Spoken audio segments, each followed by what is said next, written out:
Success संगम में आपका स्वागत है। मैं यहाँ पे करवाता हूँ परीक्षा मंथन करंट अफेयर्स लक्ष्य 1/2022। चलिए स्टार्ट करते हैं। अंतर्राष्ट्रीय जलवायु सम्मेलन COP 26 जलवायु सम्मेलन पहला टॉपिक है। यहाँ पर आप पेज नंबर देख सकते हैं। पेज नंबर 3 से शुरू किया जा रहा है।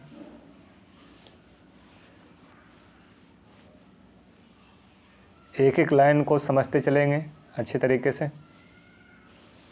ग्लासगो के COP 26 जलवायु सम्मेलन में हितधारकों का तात्कालिक लक्ष्य यह सुनिश्चित करना रहा है कि वर्ष 2030 तक कार्बन उत्सर्जन में निर्धारित सीमा तक कटौती की जाए। दीर्घकालिक मकसद यह सुनिश्चित रहा है कि वर्ष 2050 तक शून्य कार्बन उत्सर्जन का लक्ष्य हासिल कर लिया जाए।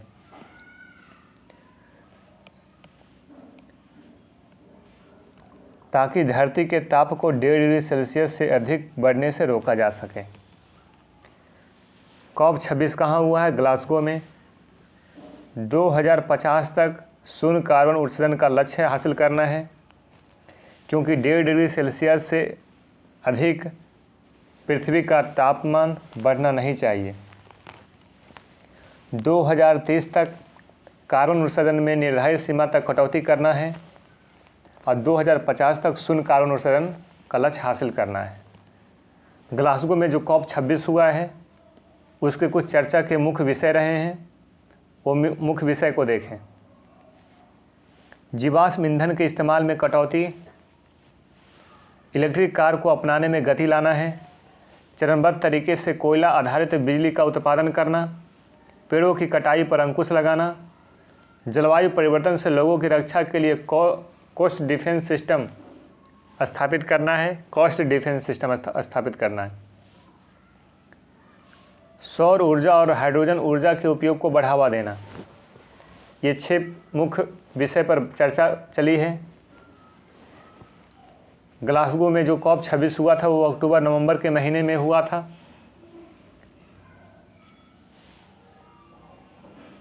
ग्लासगो में संपन्न कुछ बिंदुओं पर प्रगति तो कुछ बिंदुओं पर गतिरोध रहा है। आइए चरणबद्ध तरीके से ब्यौरा देखिए। बड़े प्रदूषक पर नियंत्रण नहीं। जानकारों का कहना है कि जलवायु परिवर्तन को थामने के लिए जलवायु न्याय आधारशिला के रूप में होनी चाहिए। इसमें दो राय नहीं है कि विश्व की 70% आबादी को अभी भी अपने विकास की कार्बन स्पेस की ज़रूरत है। उन्हें विकसित होने से रोका नहीं जा सकता। COP 26 को इसमें समानता लाते हुए कम कार्बन उत्सर्जन के रास्ते खोलने की दिशा में कदम बढ़ाना चाहिए था, लेकिन सम्मेलन में बहुत कम प्रति व्यक्ति कार्बन फुटप्रिंट वाले गरीब देशों पर पेरिस समझौते के पालन के लिए जोर डालना न सिर्फ उन्हें विकास से रोकना बल्कि उनका मखौल उड़ाने जैसा है। कहा जा रहा है कि जो अल्प विकसित देश हैं, जो विकासशील देश हैं, उन्हें कार्बन स्पेस की ज़रूरत है। यानी कि उन्हें अभी कार्बन उत्सर्जन करने का मौका देना चाहिए ताकि उनकी विकास की प्रक्रिया निरंतर चलते हुए विकसित की अवस्था में पहुंच सकें। और जो विकसित देश हैं उन पर थोड़ा ज़्यादा लगाम लगाया जाना चाहिए, उन पर ज़्यादा नियंत्रण होना चाहिए। दूसरा, नेट जीरो लक्ष्य पर मामूली प्रगति। नेट जीरो के बजाय इस दशक के अंत तक उत्सर्जन कटौती पर फोकस होना चाहिए था। 7+1 America, Europe, Britain, Canada, Australia, Japan, रूस, चीन, ये सारा विकसित देश हैं। देशों से कटौती जलवायु परिवर्तन रोकने की चाबी है। ये सब जो देश है विकसित देश, इन सबसे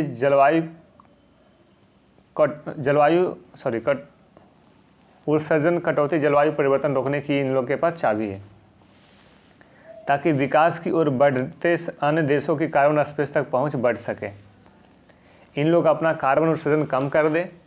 जो अल्प विकसित है, जो विकसित देश है, वो थोड़ा अपना कार्बन उत्सर्जन बढ़ा दे, यानी कि उत्पादन की प्रक्रिया वो तेज कर दे। इससे जो विकसित अल्प विकसित है वो विकसित की अवस्था में पहुंच सकेंगे। ठीक है, आगे देखिए। जलवायु वित्त पर कदम नाकाफी। पेरिस समझौते कहता है कि अमीर राष्ट्रों को 2025 तक गरीब देशों को $100 अरब सहायता देनी है। पेरिस समझौते में कहा गया है कि 2025 तक जो गरीब देश हैं उनको $100 अरब की सहायता मिलनी चाहिए। कौन देगा? तो अमीर राष्ट्र देगा। लेकिन यह धन प्रवाह अब तक भ्रामक बना हुआ है। केवल जर्मनी, नॉर्वे और स्वीडन ही अपना हिस्सा दे पा रहे हैं। जलवायु बदलाव रोकने में पैसा अहम है, लेकिन इसके इस्तेमाल में पारदर्शिता भी उतनी ज़रूरी है।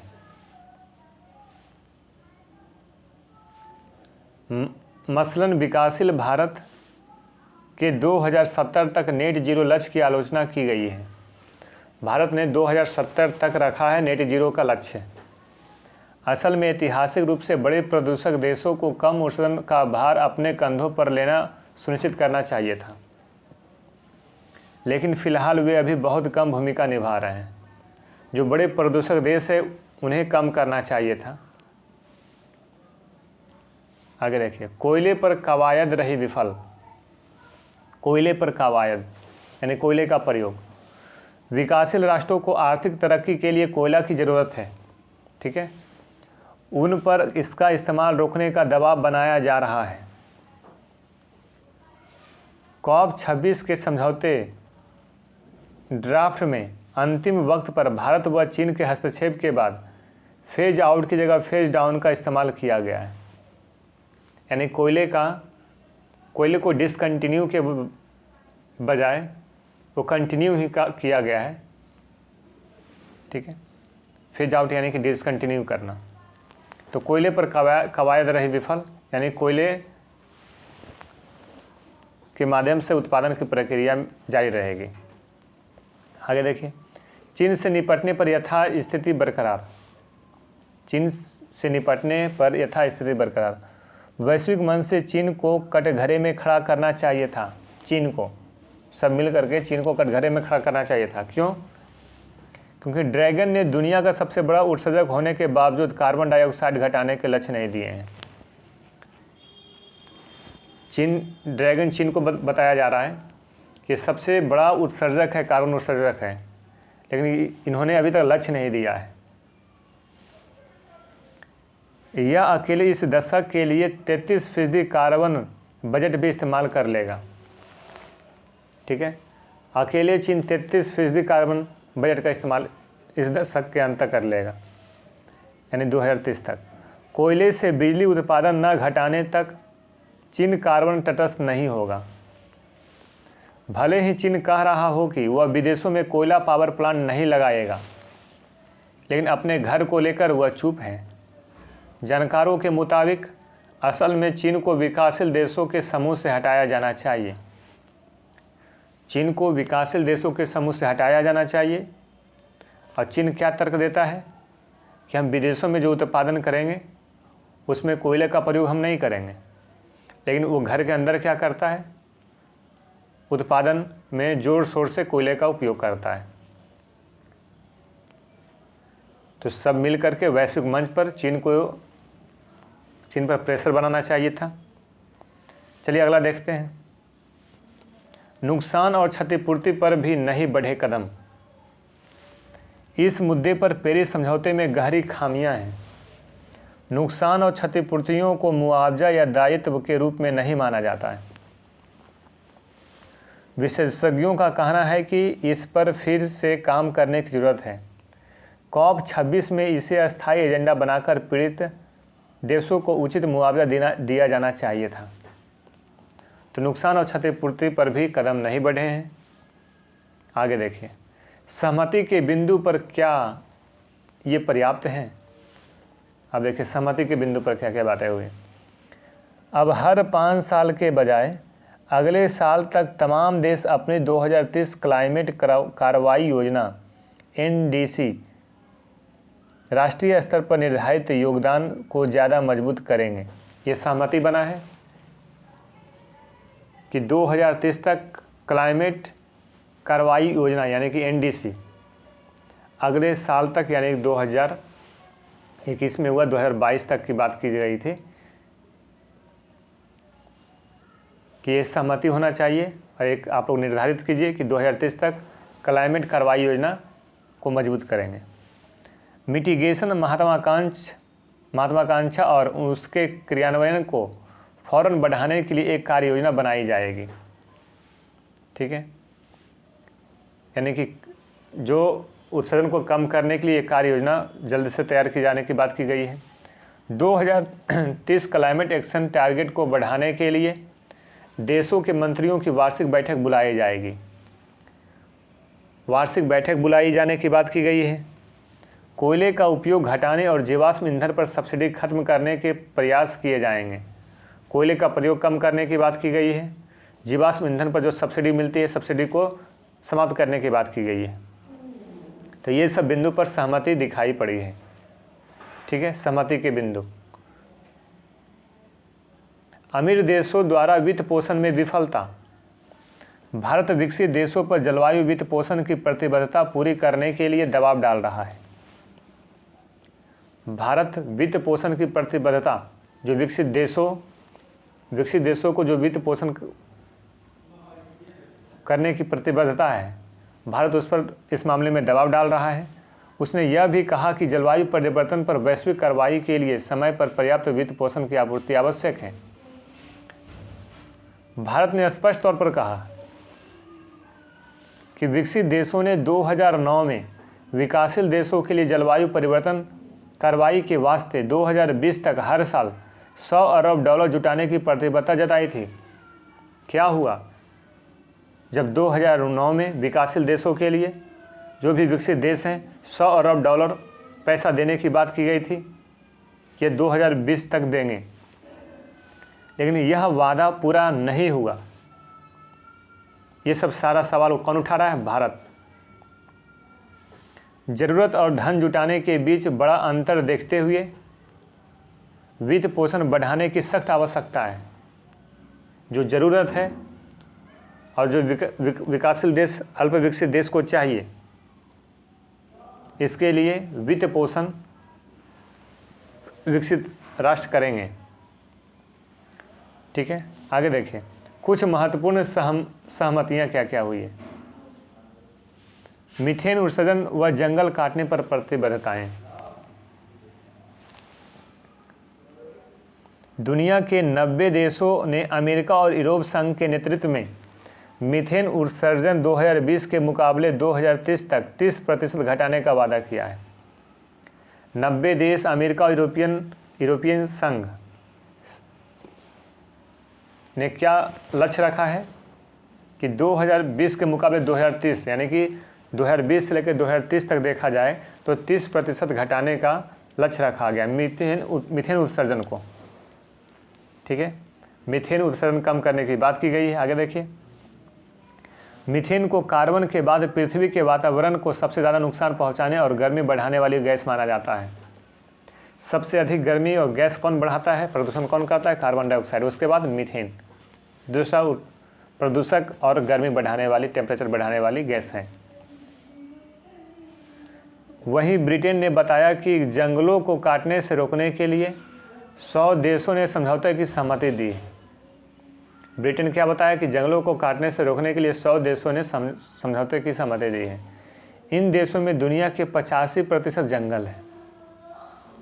2030 तक यह जंगल कटने से न केवल रुकेंगे बल्कि और बढ़ने लगेंगे।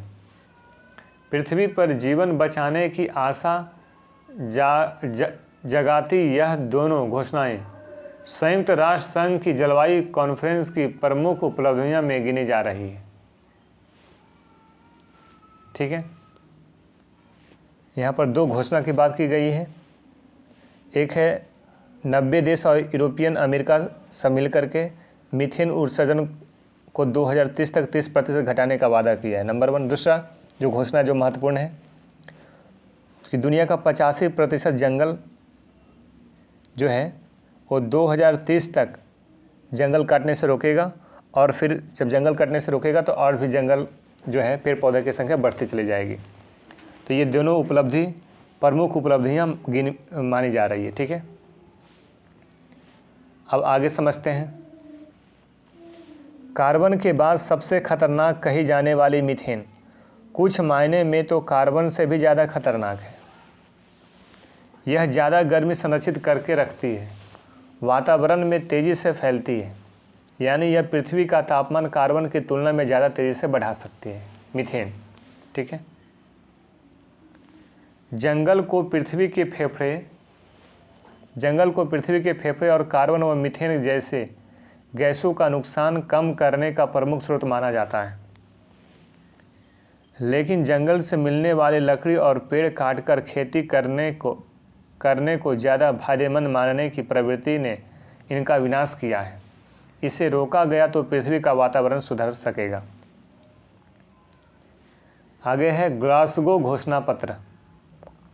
देखिए ग्लासगो घोषणा पत्र में क्या है।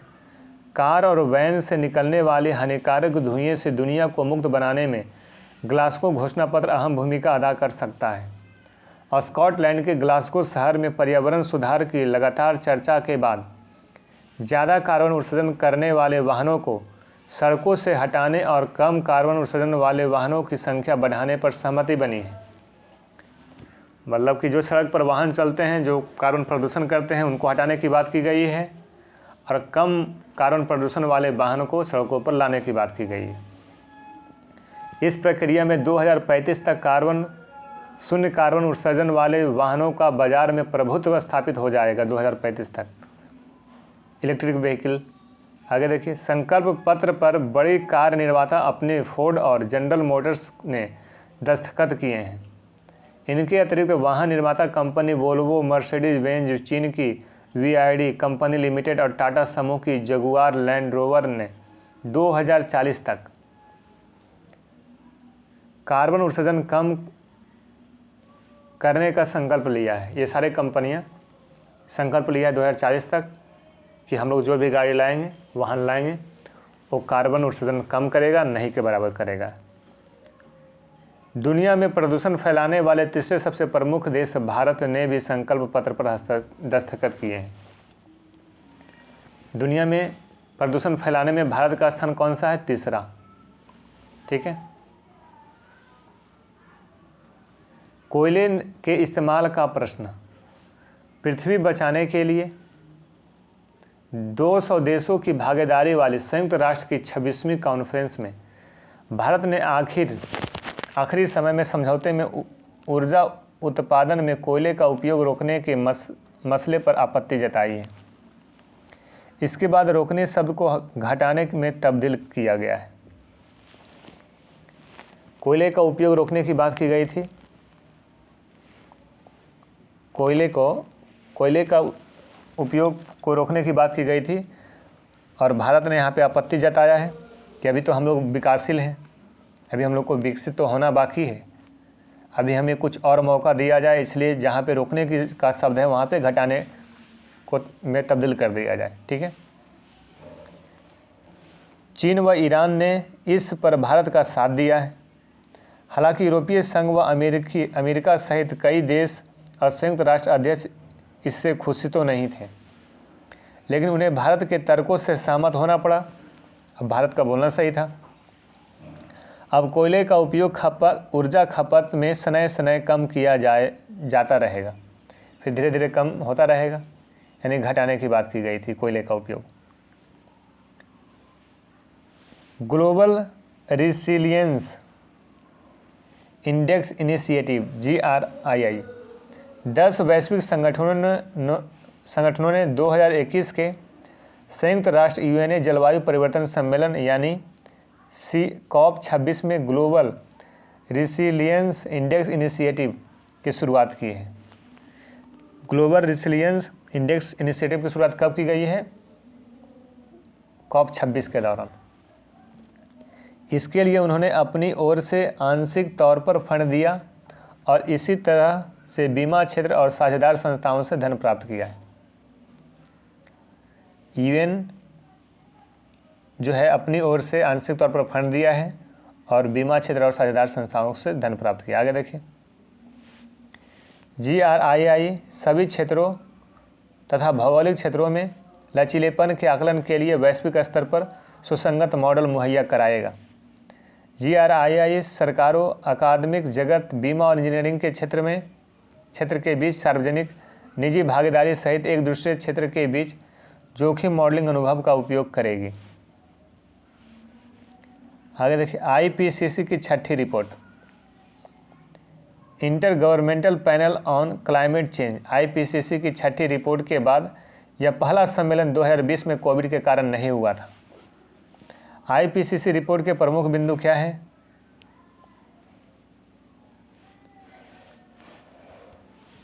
कार्बन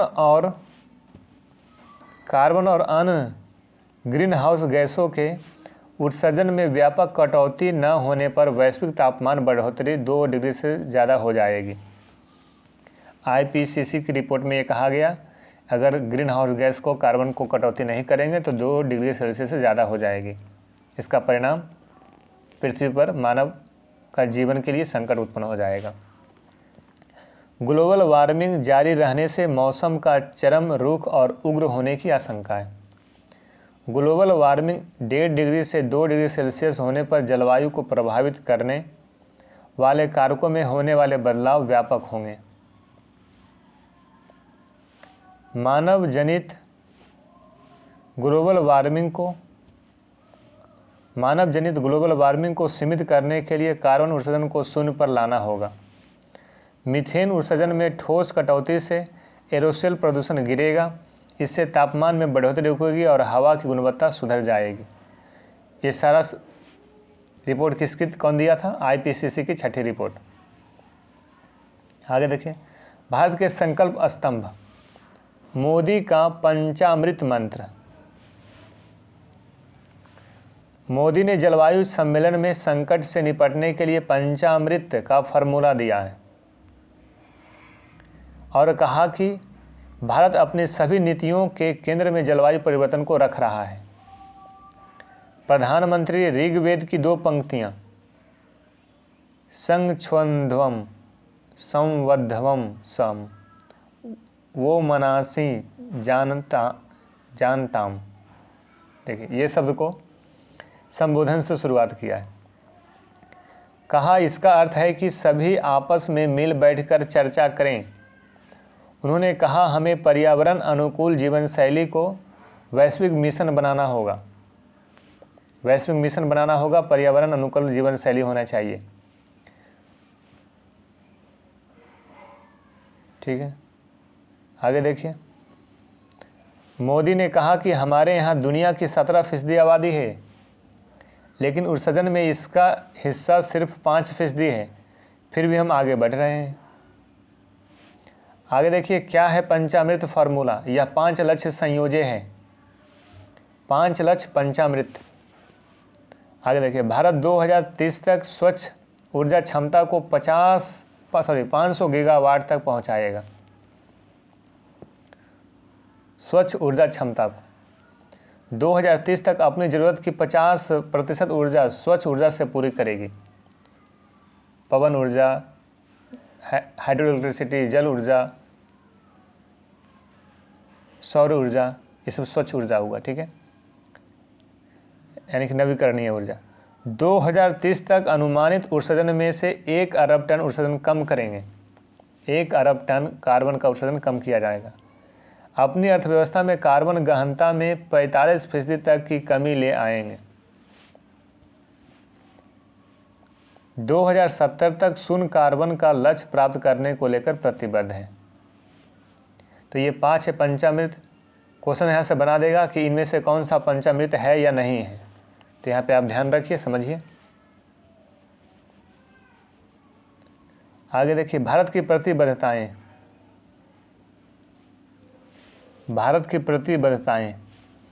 साल 2030 तक गैर जीवाश्म ईंधन की क्षमता 500 गीगावाट।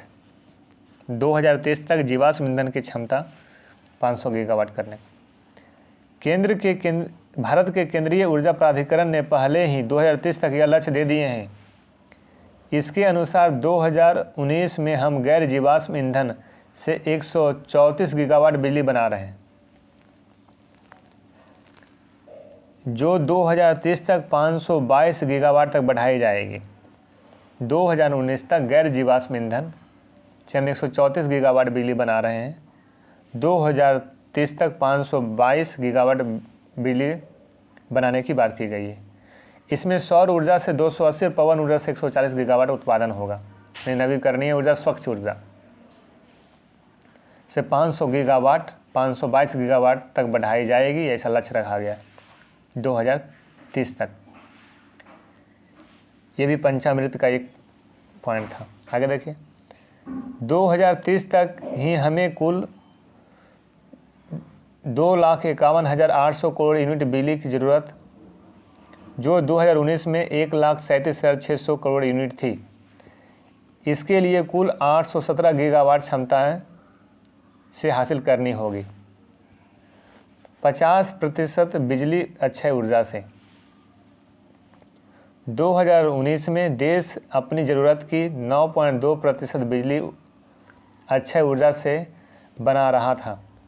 इसे 2030 तक 50% तक पहुंचाना होगा। कुल 630 गीगावाट क्षमता देश को अक्षय ऊर्जा हासिल करनी होगी। कोयले पर निर्भरता घटेगी। 2019 में करीब 228 गीगावाट क्षमता के साथ देश की 63% बिजली कोयले से बनी रही थी। 2030 तक कोयले पर निर्भरता 56% रह जाएगी। ये सारे प्रतिबद्धताएं हैं भारत की। कार्बन उत्सर्जन में 100 करोड़ टन की कमी। 2021 में Bharat 2.88 gigaton 100 crore ton carbon dioxide उत्सर्जन कर रहा है। यह वृद्धि चलती रहे तो 2030 तक आंकड़ा 3.48 गीगाटन हो जाए। भारत ने इसमें 1 गीगाटन की कमी करेगा। कार्बन उत्सर्जन में 100 करोड़ टन की कमी करने की बात की गई है 2030 तक। हमारा प्रति व्यक्ति कार्बन उत्सर्जन अमेरिकियों से 4 गुना कम है। भारत बता रहा है कि अमेरिका से 4 गुना कम है प्रति व्यक्ति कार्बन उत्सर्जन। भारत ने प्रति व्यक्ति 22% कार्बन उत्सर्जन कमी का लक्ष्य भी बना लिया है। यह 2030 तक 2.98 टन पहुंच सकता है। अब इसे 2.31 टन पर लाया जाएगा।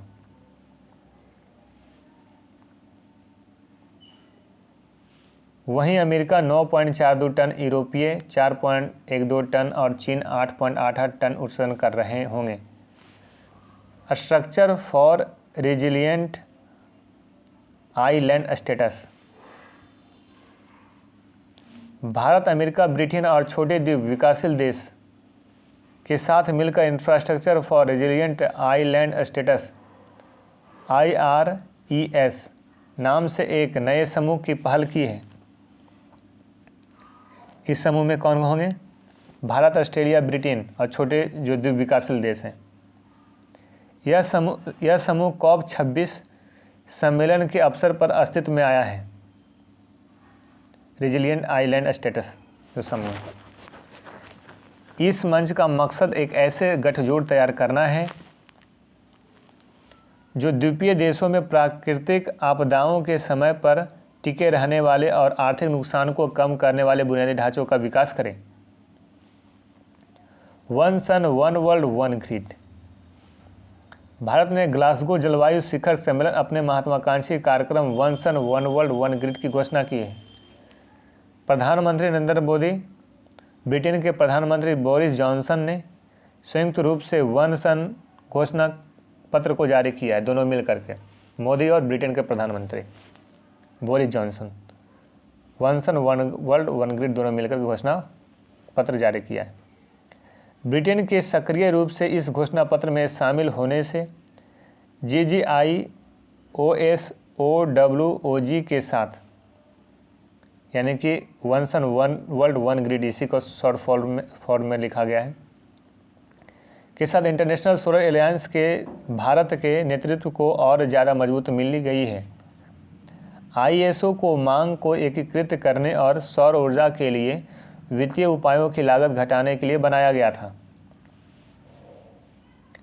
अगर सभी देशों की ग्रिड को जोड़ने से सफलता मिल जाए तो यह ऊर्जा स्वतंत्रता, ऊर्जा सुरक्षा और उभरती हुई अर्थव्यवस्थाओं को स्वच्छ ईंधन से तेजी से अपनाने में सहायक हो सकता है। ग्रीन ग्रिड की पहल बहुत महत्वपूर्ण है। अक्षय ऊर्जा से बिजली उत्पादन में बढ़ोतरी, उत्सर्जन में कटौती करने की किसी भी रणनीति के लिए प्रमुख आधारों में से एक है। इसके साथ अलग अलग टाइम जोन को जोड़ने वाली ग्रिड दोनों की सिरों पर अक्षय ऊर्जा के बेहद खर्चीले स्टोरेज को एक महत्वाकांक्षी विकल्प पेश करती है। यह one sun one world one grid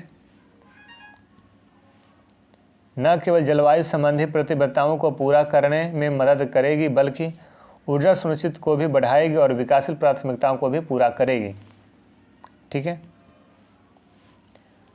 अगला जो टॉपिक है आत्मनिर्भर भारत अभियान, अवधारणा और चरण। इस वीडियो में इतना ही, मिलते हैं अगले वीडियो में। PDF इत्यादि मटेरियल के लिए आप हमारे टेलीग्राम चैनल को ज्वाइन कर लें, लिंक डिस्क्रिप्शन में दे दिया हूँ। Okay bye, thank you. Video को 2 बार 3 बार आप देखिए सुनिए। Okay bye.